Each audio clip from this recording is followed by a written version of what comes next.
Hi hello ನಮಸ್ಕಾರ friends. Kalaburagi Sharanabasaveshwara ಜಾತ್ರಾ ಮಹೋತ್ಸವಕ್ಕೆ ಹೋಗಿದ್ದು ನಾನು ವಿಡಿಯೋ ಮಾಡಿದ್ದೀನಿ. ಸೊ ಇಲ್ಲಿ ರಥೋತ್ಸವದ ಹಿನ್ನೆಲೆದ ಬಗ್ಗೆ ಹೇಳಬೇಕಂದ್ರೆ ಕಲಬುರಗಿಯ ಮಹಾದಾಸೋಹಿ ಶ್ರೀ ಶರಣಬಸವೇಶ್ವರರ ದಿನಾಂಕ 11/3/1822 ಸೋಮವಾರದಂದು ಲಿಂಗೈಕ್ಯರಾದರಂತ ಹೇಳ್ತಾರೆ. ಬಳಿಕ ಅವರ ಸಮಾಧಿಯ ಮೇಲೆ ಗೋಪುರವನ್ನು ಕಟ್ಟಲಾಯಿತು. ಅದುವೇ ಇಂದಿನ ಕಲಬುರಗಿಯಲ್ಲಿನ ಪವಿತ್ರವಾದ ಶ್ರೀ ಶರಣಬಸವೇಶ್ವರ ದೇವಸ್ಥಾನ. ಅವರ ದಾಸೋಹ ಪರಂಪರೆಯನ್ನು ಜನತೆಯ ಮನದಲ್ಲಿ ಹಸಿರಾಗಿ ಉಳಿಸಲು ಅವರು ಲಿಂಗೈಕ್ಯರಾದ ದಿನದಂದು ಪ್ರತಿ ವರ್ಷವೂ ರಥೋತ್ಸವವನ್ನು ನಡೆಸಲಾಗುತ್ತದೆ. ಈ ಜಾತ್ರೆಯ ಬಗ್ಗೆ ವಿಶೇಷತೆ ಹೇಳಬೇಕು ಅಂತ ಅಂದರೆ ಶರಣಬಸವೇಶ್ವರ ಜಾತ್ರೆ ಒಂದು ವಿಶೇಷತೆ ಹೇಳಬೇಕು. ಏನಪ್ಪ ಅಂದರೆ ಸುಮಾರು 17 ದಿನಗಳ ಕಾಲ ನಡೆಯುವ ಜಾತ್ರೆಯಲ್ಲಿ ಮೊದಲ ದಿನದಂದು ಅಡ್ಡಪಲ್ಲಕ್ಕಿ ಉತ್ಸವ ನಡೆಯುತ್ತದೆ. ಈ ಉತ್ಸವದಲ್ಲಿ ಶ್ರೀ ಶರಣಬಸವೇಶ್ವರರ ದಿವ್ಯ ಬಿಂಬಗಳಿರುವ ಅವಳಿ ವಿಗ್ರಹವನ್ನು ಅಡ್ಡಪಲ್ಲಕ್ಕಿಯಲ್ಲಿ ಮೆರವಣಿಗೆ ಮಾಡಲಾಗುತ್ತದೆ. ಮೆರವಣಿಗೆಯಲ್ಲಿ ನಂದಿ ಕೋಲುಗಳ ಕುಣಿತ, ಡೊಳ್ಳು ಕುಣಿತ, ಜನಪದ ಕಲಾ ತಂಡಗಳ ಪ್ರದರ್ಶನ ಹಾಗೂ ಭಜನೆಯ ತಂಡದವರಿಂದ ಭಜನೆ ನಡೆಯುತ್ತದೆ. ಅಡ್ಡಪಲ್ಲಕ್ಕಿಯಲ್ಲಿ ದೇವಸ್ಥಾನದ ಸುತ್ತ 5 ಸುತ್ತುಗಳನ್ನು ಹಾಕಲಾಗುತ್ತದೆ. ಈ ಉತ್ಸವದಲ್ಲಿ ಸಾವಿರಾರು ಭಕ್ತರು ಶ್ರದ್ಧೆಯಿಂದ ಪಾಲ್ಗೊಳ್ಳುತ್ತಾರೆ. 2ನೇ ದಿನ ಶ್ರೀ ಶರಣಬಸವೇಶ್ವರ ರಥೋತ್ಸವ ಕಾರ್ಯಕ್ರಮ ನಡೆಯುತ್ತದೆ. ಈ ದಿನದಂದು ಬೆಳಿಗ್ಗೆ ಶ್ರೀ ಶರಣಬಸವೇಶ್ವರರವರಿಗೆ ವಿಶೇಷವಾದ ಪೂಜೆ ಸಲ್ಲಿಸಲಾಗುತ್ತದೆ. ಸಂಜೆ ವೇಳೆ ರಥೋತ್ಸವ ಕಾರ್ಯಕ್ರಮ ನಡೆಯುತ್ತದೆ. ಶರಣಬಸವೇಶ್ವರರ ಸಂಸ್ಥಾನದ ಪೀಠಾಧಿಪತಿಗಳು ಪೂಜೆ ಸಲ್ಲಿಸುವ ಮೂಲಕ ರಥೋತ್ಸವ ಕಾರ್ಯಕ್ರಮಕ್ಕೆ ಚಾಲನೆ ನೀಡುತ್ತಾರೆ. ಜಾತ್ರೆಯ ಪ್ರತಿ ದಿನವೂ ದೇವಸ್ಥಾನದ ಸಂಕೀರ್ಣದಲ್ಲಿರುವ ಅನುಭವ ಮಂಟಪದಲ್ಲಿ ವಿಶೇಷ ಉಪನ್ಯಾಸಕರಿಂದ ಶರಣಬಸವೇಶ್ವರರ ತತ್ವಗಳ ಸಿದ್ಧಾಂತಗಳ ಕುರಿತು ಚರಿತ್ರೆ, ಚರ್ಚೆ, ಮಾತುಗಳು ಇನ್ನಿತರ ಉಪನ್ಯಾಸ ಕಾರ್ಯಕ್ರಮಗಳು ನಡೆಯುತ್ತವೆ ಅಂತ ಹೇಳ್ಬೋದು. ಇನ್ನೊಂದು ಕಡೆ ಹಲವಾರು ಊರುಗಳಿಂದ ಬಂದಿರುವ ಭಜನೆ ತಂಡಗಳಿಂದ ರಾತ್ರಿ ಇಡೀ ಶರಣಬಸವೇಶ್ವರರ ಭಜನೆ ಕಾರ್ಯಕ್ರಮಗಳನ್ನು ನಡೆಯುತ್ತದೆ ಅಂತಲೂ ಹೇಳ್ತೀವಿ ನಾವು.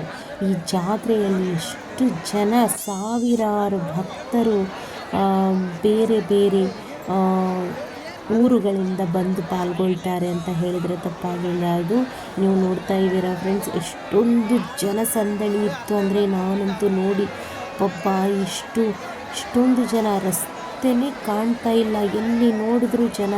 ಆ ಶರಣಬಸವೇಶ್ವರರ ಮಹಿಮೆ ಅಪಾರ ಅಂತಲೇ ಹೇಳ್ಬೋದು. ತುಂಬ ಅಂದರೆ ತುಂಬ ಜನರು ಈ ಜಾತ್ರೆಯಲ್ಲಿ ಪಾಲ್ಗೊಳ್ಳುತ್ತಾರೆ. ಸುಮಾರು ಎಲ್ಲವೂ ಅಂದರೆ ಇದರ ಜೊತೆಯಲ್ಲಿ ವಿವಿಧ ಬಗೆಯ ಜೋಕಾಲಿಗಳು, ಅಂದರೆ ಜಾತ್ರೆ ಅಂದರೆ ನಿಮ್ಗೆ ಗೊತ್ತಲ್ಲ, ಜೋಕಾಲಿಗಳು ಹಾಕಿರ್ತಾರೆ. ಎಲ್ಲವೂ ಸೇರಿ ಒಟ್ಟು 15 ದಿನ ಜಾತ್ರೆಯನ್ನು ಕಳೆಗಟ್ಟಿಸುತ್ತದೆ ಅಂತಲೇ ಹೇಳ್ಬೋದು ನಾವು. ಇನ್ನು ಶರಣಬಸವೇಶ್ವರರು ಹುಟ್ಟಿದ ಊರು ಅರಳಗುಂಡಿಗೆಯಲ್ಲಿಯೂ ಇದೇ ಮಾದರಿಯಲ್ಲಿ 5 ದಿನಗಳ ಕಾಲ ಜಾತ್ರೆ ನಡೆಯುತ್ತದೆ.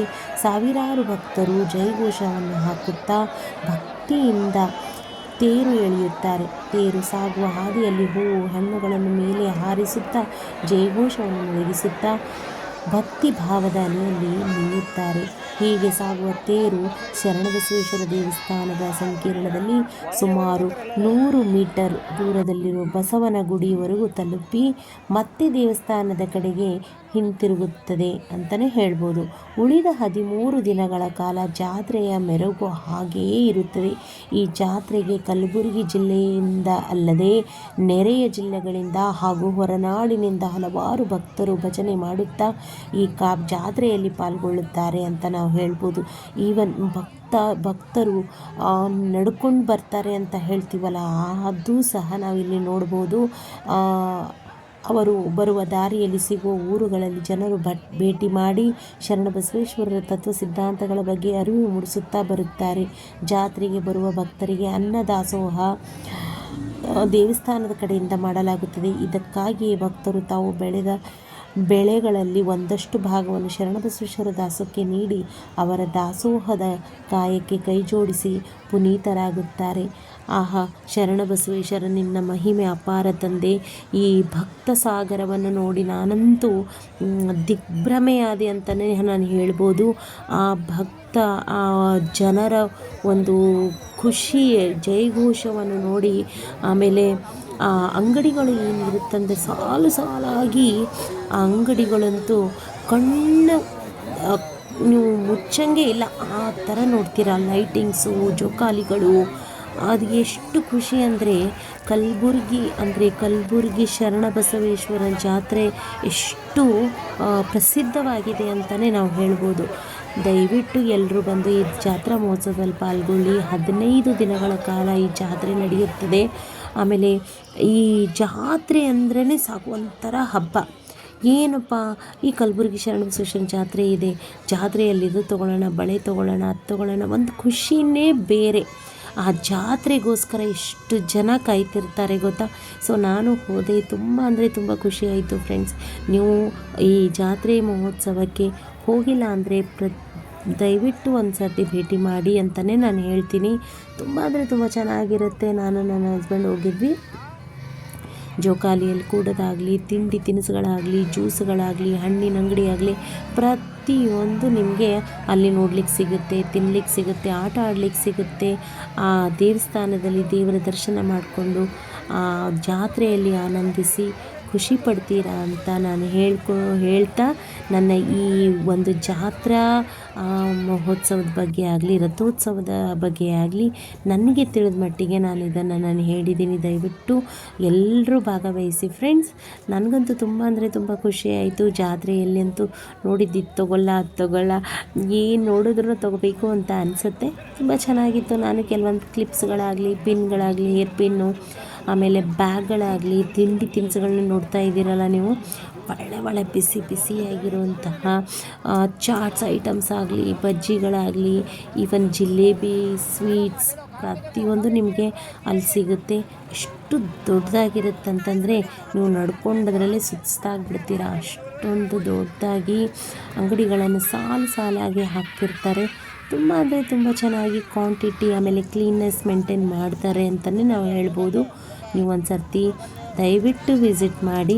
ಆ ತಿಂಡಿ ತಿನಿಸುಗಳಂತೂ ನೋಡಿದ್ರೆ ಇದು ತಿನ್ನಬೇಕಾ ಅದು ತಿನ್ನಬೇಕಾ ಅಂತ. ಸೊ ಯಾರೇ ಒಬ್ಬರು ಜಾತ್ರೆಗೆ ಹೋಗದೇ ಇರೋವಂಥ ಜನನೇ ಇಲ್ಲ ಅಂತಲೇ ನಾನು ಹೇಳ್ಬೋದು. ಅಷ್ಟೊಂದು ಚೆನ್ನಾಗಿರುತ್ತೆ. ನಾನಂತೂ ಆದಷ್ಟು ಟ್ರೈ ಮಾಡ್ತೀನಿ ಪ್ರತಿ ವರ್ಷ ಹೋಗಲಿಕ್ಕೆ. ಲಾಸ್ಟ್ ಇಯರು ಹೋಗಿದ್ವಿ, ಈ ವರ್ಷವೂ ಹೋದೆ. ಈ ಯುಗಾದಿವರೆಗೂ ಈ ಜಾತ್ರೆ ಇರುತ್ತೆ. ಸೊ ನಿಮಗೆ ಟೈಮ್ ಸಿಕ್ಕಾಗೆ ಇನ್ನೂ 15 ದಿನಗಳ ಕಾಲ ಈ ಜಾತ್ರೆ ಇರುತ್ತೆ ಅಂತಲೇ ನಾನು ಹೇಳ್ತೀನಿ. ಸೊ ನೀವು ಹೋಗಿ ಭೇಟಿ ಮಾಡಿ ಜಾತ್ರೆಯ ಒಂದು ನಿಮಗಾದಂಥ ಅನುಭವಗಳನ್ನು ದಯವಿಟ್ಟು ಹೋದರೆ ಹಂಚ್ಕೊಳ್ಳಿ ಅಂತಲೂ ಹೇಳ್ತೀನಿ. ಸೊ ನಿಮಗೆ ಈ ವಿಡಿಯೋ ಹೇಗೆ ಅನ್ನಿಸ್ತು ಅಂತಲೂ ನನಗೆ ಕಮೆಂಟ್ ಮಾಡಿ ತಿಳಿಸಿ. ನಾವು ಸ್ಟಾರ್ಟಿಂಗ್ ರಥೋತ್ಸವ ನೋಡೋಕ್ಕೆ ಹೋಗಿದ್ವಲ್ಲ, ಅಲ್ಲಿ ನಮಗೆ ರಥೋತ್ಸವದ ಅಂದರೆ ವೆಹಿಕಲ್ಸ್ ಎಲ್ಲ ಒಂದು 1 ಕಿಲೋಮೀಟ್ರ್ ಅಂತಲೇ ಹೇಳ್ಬೋದು, ಅಲ್ಲೇ ಸ್ಟಾಪ್ ಮಾಡಿಸಿದ್ರು. ಸೊ ಅಲ್ಲಿಂದ ನಡ್ಕೊಂಡು ಬರೋಷ್ಟರಲ್ಲಿ ರಥ ತೇರು ಎಳೆದಿತ್ತು.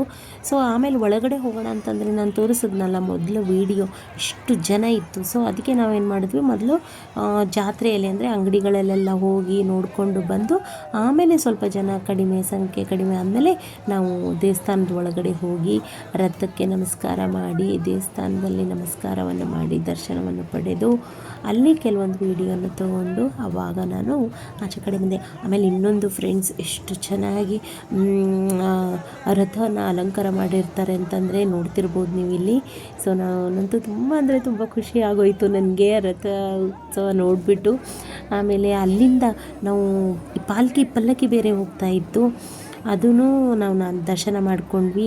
ಅದು ಆದ ನಂತರ ದೇವಸ್ಥಾನದಿಂದ ಆಚೆ ಕಡೆ ಹೋಗಬೇಕಾದ್ರೆ ಆ ಭಕ್ತ ಜನ ಸಾಗರ, ಊರಿಂದ ಬಂದಂಥ ಜನಗಳಿದ್ರಲ್ಲ, ಭಕ್ತಿ ಜನ ಇದ್ರಲ್ಲ, ಅಲ್ಲೇ ಕೂತ್ಕೊಂಡು ಆಮೇಲೆ ರಾತ್ರಿ ಅವತ್ತಿನ ದಿನ ನಾಟಕ ಪ್ರದರ್ಶನವಿತ್ತು. ಸೊ ಅದನ್ನು ನೋಡಲಿಕ್ಕೆ ಜನರು ಕಾಯ್ತಾನೇ ಇದ್ದರು ಅಂತಲೇ ಹೇಳ್ಬೋದು. ತುಂಬ ಅಂದರೆ ತುಂಬ ಜನ ದೂರದಿಂದ ಬಂದಿದ್ದರು. ಅಲ್ಲೇ ಉಳ್ಕೊಳ್ಳೋಕ್ಕೆ ವ್ಯವಸ್ಥೆನೂ ಸಹ ದೇವಸ್ಥಾನ ಕಡೆಯಿಂದ ಮಾಡಿದರು ಅಂತಲೇ ಹೇಳ್ಬೋದು. ನಾನು ಇಲ್ಲಿ ತೋರಿಸ್ತೀನಿ ನೋಡಿ, ಇದು ಉಚಾಯಿ ಅಂತೆ, ಅಂದರೆ ಜಾತ್ರೆ ಹಿಂದಿನ ದಿವಸ ಒಂದು ಚಿಕ್ಕ ತೇರು ಎಳೆಯುತ್ತೆ, ಅದು ಇದು. ಸೊ ಅಲ್ಲಿನೂ ನಾನು ಫೋಟೋ ತೊಗೊಂಡೆ. ಇದು ನೋಡಿ ಎಷ್ಟು ಚೆನ್ನಾಗಿ ಅಲಂಕಾರ ಮಾಡಿದ್ದಾರೆ. ಚೆನ್ನಾಗಿದೆ ಅಲ್ವಾ? ನನಗಂತೂ ತುಂಬ ಖುಷಿಯಾಯಿತು ಫ್ರೆಂಡ್ಸ್. ಸೊ ನೀವು ಹೋಗಿದ್ದರೆ ನಿಮ್ದಾಗಿರುವಂಥ ಅನುಭವವನ್ನು ಕಮೆಂಟ್ ಮುಖಾಂತರ ಹೇಳಿ.